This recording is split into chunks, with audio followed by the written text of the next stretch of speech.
30 जनवरी से 13 फरवरी 2025 तक चलाया जाएगा स्पर्श कुष्ठ जागरूकता अभियान। राष्ट्रपिता महात्मा गांधी के कुष्ठ रोगियों को समाज की मुख्य धारा में जोड़ने के प्रयासों की वजह से ही 30 जनवरी को उनकी पुण्यतिथि पर कुष्ठ रोग निवारण दिवस मनाया जाता है। इसी परिप्रेक्ष्य में श्रीदेव सुमन उप जिला चिकित्सालय नरेंद्र नगर में भी 15 दिवसीय स्पर्श कुष्ठ जागरूकता अभियान प्रारंभ किया गया, जिसके अंतर्गत चिकित्सा परिवार ने अपने अपने क्षेत्र में कार्य कर रहे कर्मचारी स्पर्श कुष्ठ जन जागरूकता अभियान के लोग इस बीमारी के बारे में जागरूक करेंगे तथा उसके समाधान के बारे में जानकारी देंगे। इससे पूर्व भारत के स्वतंत्रता संग्राम में अपने प्राणों की आहुति देने वाले शहीदों की याद में चिकित्सा परिवार ने 2 मिनट का मौन धारण भी किया तथा शहीद दिवस के इस मौके पर उन्हें श्रद्धांजलि भी दी गई। मैं यही संदेश देना चाहूँगी कि कुष्ठ रोग एक लाइलाज बीमारी नहीं है। इसका इलाज एमडीटी के द्वारा संभव है और कुष्ठ रोगियों से भेदभाव ना किया जाए, उनको प्यार सम्मान दिया जाए। ये बीमारी पूरी तरह से इलाज इसका हो संभव है, इलाज हो सकता है इसका। ये छुआछूत मतलब किसी तरह का भेदभाव ना करें इससे ना मरीजों से।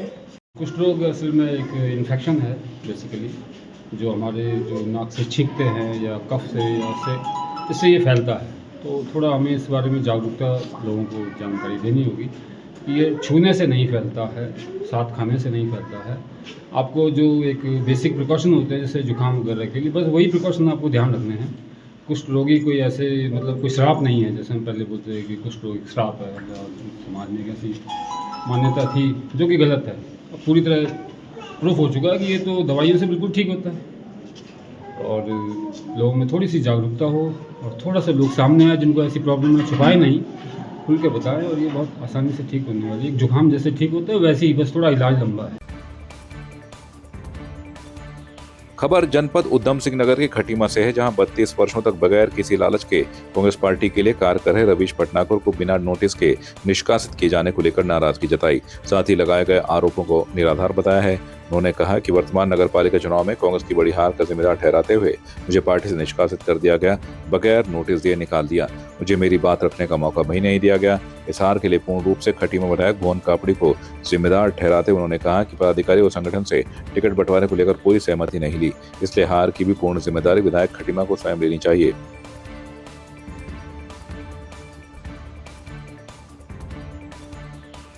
मेरे पे जो भी आरोप लगाए गए वो निराधार हैं। 32 सालों से मैंने पार्टी के लिए काम किया है। खटीमा में भी, जिले में भी, प्रदेश में भी और अन्य प्रदेशों में भी जाकर पार्टी के लिए काम किया था। 32 साल से मैं काम कर रहा था ईमानदारी से। इस चुनाव में मुझे कोई जिम्मेदारी नहीं दी गई थी, मुझे कुछ नहीं कहा गया था। फिर भी मुझसे जितना हुआ मैंने पार्टी के लिए किया, लेकिन हार का ठीक रहा क्योंकि एक बड़ी हार हुई है। माननीय विधायक जी द्वारा जीत का जिम्मेदारी लेके आए थे, टिकट दिला के, बगैर किसी की सहमति से टिकट दिला के लाए थे और आ भी गया था तो सब लड़ा रहे थे, तो जीत का श्रेय भी लेना था, तो फिर हार की जिम्मेदारी भी लेनी चाहिए थी। उस हार की जिम्मेदारी मुझे बगैर संपर्क में लिए मेरे ऊपर ठीकरा फोड़ दिया गया और अकेला निष्कासन पूरे उत्तराखंड में मेरा किया गया।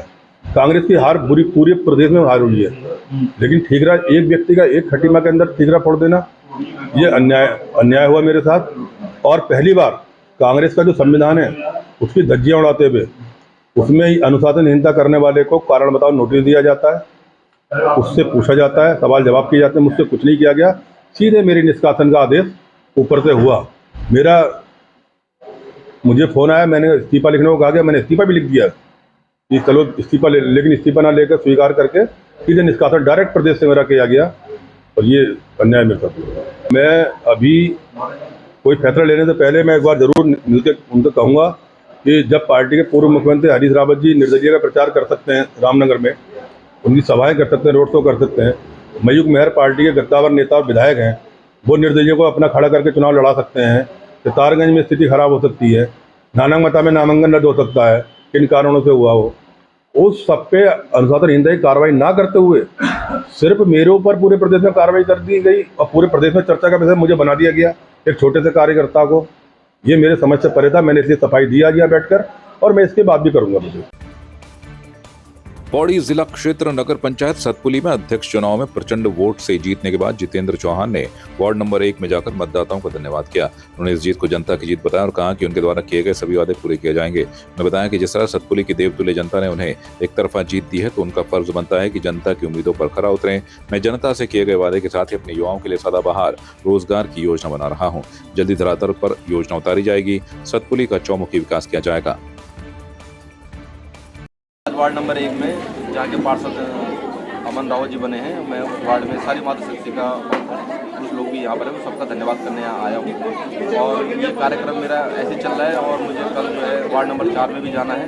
2 नंबर वार्ड में उस दिन 2 नंबर वार्ड मेरा ईद के दिन हो गया था, मैंने धन्यवाद करना था।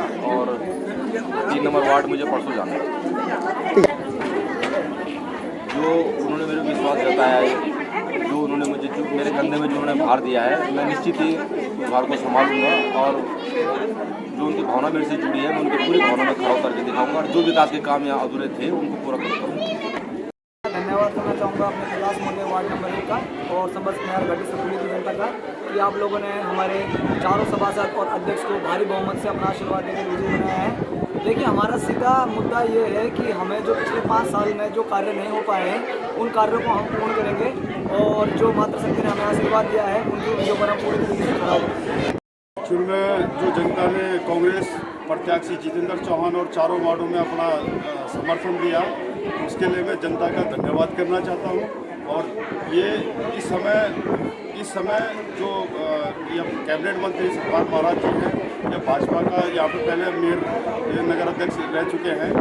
भाजपा को देखे जनता परेशान है और बदलाव चाहती है। जी, ये जनता परेशान हो चुकी है भाजपा के नाटकों को देखकर, झूठे वादों को और झूठे ड्रामा जो भाजपा करवाती है और करती है, उसको देख के जनता त्रस्त है और बदलाव चाहती है, राज्य में भी और केंद्र में भी। चाहेंगे वो अपने काम में खड़े उतरे और जितनी भी हमारी मातृशक्ति ने उन्हें साथ दिया है, बस उसमें हम मतलब मनन करें कि हम इस काम को अपने क्षेत्र को अच्छे ढंग से, सुंदर ढंग से बस अपना काम करें। हम उनसे यही उम्मीद लेके आए हैं। बिल्कुल उतरेंगे, अपने बातों में खरा उतरेंगे। उस दिन एक्चुअल में बात ये थी कि उस दिन ज़्यादा भीड़ भाड़ के कारण और समय न होने के कारण वो हमारे इस क्षेत्र में नहीं आ पाए, इसलिए आज उन्होंने जो जनसभा रखी, बस वो अपना धन्यवाद हमारे को देने आए। हमारा मुख्य उद्देश्य यही रहेगा कि हमारे जो रास्ता नाली इनका विकास होना चाहिए और जो जनता के लिए सुविधा होगा, हमारी सभी जनता के लिए सुविधा चाहिए आगे के लिए। सभी दीदी बोलो नमस्ते। और हमें बहुत उम्मीद से मतलब जी चौहान जी की कि मतलब काम अभी तो बोला है मतलब हम बाद में भी मीटिंग करेंगे। अगर ऐसी मीटिंग होगी तो अच्छा है, जनता उनके साथ रहेगी। अगर सबको पूछा जाए कि क्या काम करना है, नाली का काम करना है, चाहे पानी का हो चाहे नाली का हो, अगर जनता को भी वैसे साथ देना पड़ता है कि कहीं पर तो भैया उनकी घर के आगे नाली आएगी, चाहे पाइप आएगा, अगर हाँ बोलेंगे तो ये बात हो सकती है। और मान से और वार्ड नंबर 6 भी ये अच्छा काम करें। जैसे हम लोगों ने मतलब मातृशक्ति ने बहुत सहयोग किया था इस बार, तो एकता हुई थी इस बार, मतलब हमने भी देखा 12-13 साल हो गए हमको, तो इस बार देखा हमने एक मातृशक्ति सब लोग ऐसे हुए थे इकट्ठा कि मतलब जिसमें जीत हुई, मतलब सबसे ज़्यादा वेट मिलना चाहिए इसको मातृशक्ति को। सबसे पहले तो मैं उनको बधाई देना चाहूँगी, हमारे नवनिर्वाचित अध्यक्ष जितेंद्र चौहान जी और हमारे वार्ड मेंबर को। तो हमें खासकर महिलाओं को उनसे बहुत उम्मीदें हैं कि वो काफ़ी कुछ करेंगे हमारे लिए, हमारे मोहल्ले के लिए, या प्रत्येक मोहल्ले वार्ड के मेंबर में से सभी कांग्रेस जीती है तो सभी जगह जो है वो विकास की तरफ ध्यान देंगे।